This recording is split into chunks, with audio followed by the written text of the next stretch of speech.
Hey, hey guys, I'm gonna post this video in our page, and I think at this date, I think it's going to be a historic day, as you guys have seen.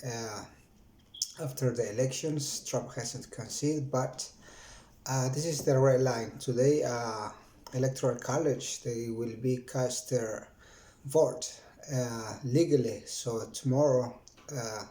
We have the new elected President Joe Biden legally, and it's a lot to talk about because, as you have seen, the pandemic and what has been going on the street with this social movement against Trump and pro-Trump, because we have to recognize that Trump has moved a lot of people too, has divided this country, and I think he's trying hard to divide this country and to to continue with the Confederacy legacy, which is to divide the United States. So I see this moment as a Confederacy moment led by Trump, and has become a harm to this country, to the system, and I think should be.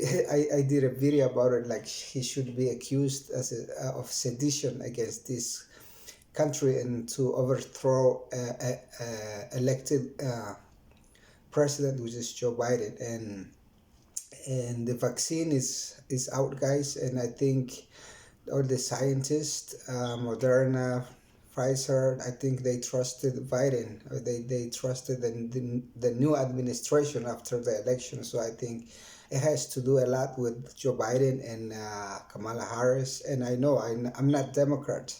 I can side with progressive movement or progressive idea, but still, I understand that the United States has to be united and not divided. And so it's interesting too that after the historic year at this moment at the pandemic, and one magazine which is, I think it's very important magazine, which is Time, they decided to name Joe Biden as a person of the year, and Kamala Harris too. But I think at this moment, uh, farm workers should be named person of the years, because those are the ones that they have been working in the front line as essential workers. I mean, real essential workers, because those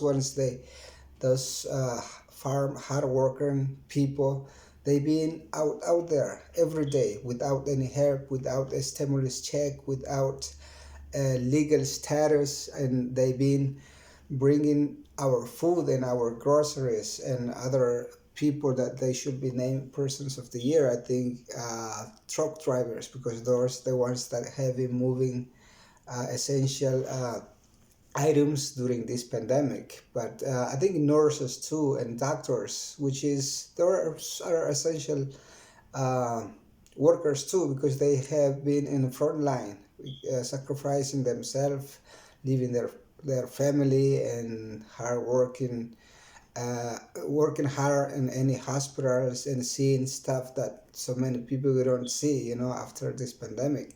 But I think in the second category, which is essential workers, I think hospitals, nurses, and doctors, they should be named as a person of the years in the second category. But the first uh, uh, people that they should be named as person of the year, I think farm workers. So this is the video today, guys, and I hope that all of you in Georgia, they can come out and vote and cast your vote, mail in or in person, or any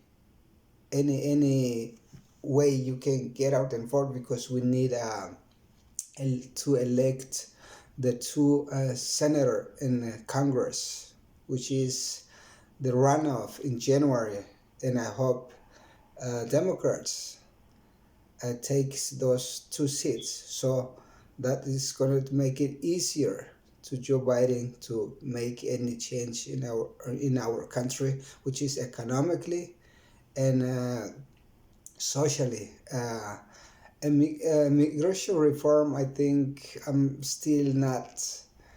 I still not. I can't support any immigration reform for so many reasons, and but economically and politically, I think we need the Senate to become a Democrat majority, and in as someone that I have been that I have been living in another country, which is Central America, South America, Mexico. The type of person that runs the country is that you have seen under Trump leadership, which is a very, very corrupted person, which is a very, very interested about himself, about his own interests, which is what we have seen at this after this election, that he has been fighting and pushing to divide this country legally.